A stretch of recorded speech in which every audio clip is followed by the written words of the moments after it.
గత 12 సంవత్సరాల్లో 50 లక్షల మంది పట్టభద్రులు వలస వెళ్ళిపోయారు.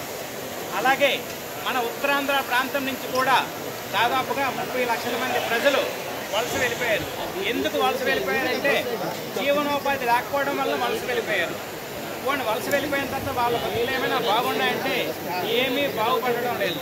అందుకోసమనే లోకల్గా ఎంప్లాయ్మెంట్ క్రియేట్ చేసుకోవడం ఎలాగా ప్రతి యువత లోకల్గా ఏమి తీసుకొస్తే బాగుంటుంది, వాళ్ళు ఎలాంటి టెక్నిక్స్ని కానీ వాళ్ళు ఇక్కడ అలవర్చుకుంటే అలాంటి కంపెనీలు ఇక్కడ తీసుకురావడానికి మా సాయశక్తిలో ప్రయత్నం చేస్తామని చెప్పేసి, అలాగే విశాఖపట్నం యొక్క ఆపర్చునిటీస్ ఏవైతే ఉన్నాయో దాన్ని విశాఖపట్నం ఆపర్చునిటీస్, బిజినెస్ ఆపర్చునిటీస్, అలాగే మన ఆంధ్రప్రదేశ్లో ఉన్న బిజినెస్ ఆపర్చునిటీస్ గురించి మనం ప్రపంచ వేదికల మీద G20 సదస్సుల ద్వారా చెప్పడం జరిగింది.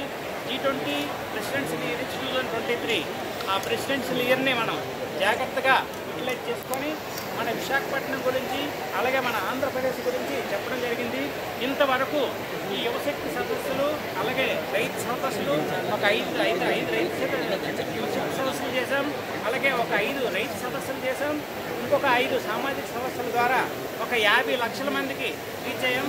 అలాగే వచ్చే 45 రోజుల నుంచి 50 రోజుల్లో ఇంకొక 10 యువశక్తి సదస్సులు 10 రైతు సదస్సులు చేసి దాదాపుగా ఒక 3 నుంచి 4 కోట్ల మందికి రీచ్ అయ్యే విధంగా షెడ్యూల్ చేసి నెక్స్ట్ వచ్చే ప్రభుత్వం ఏ ప్రభుత్వం అయితే లోకల్గా ఎంప్లాయ్మెంట్ ఇస్తుందో ఆ ప్రభుత్వానికి మద్దతు తెలిపే విధంగా మా కార్యాచరణ రూపొందించడం జరిగింది.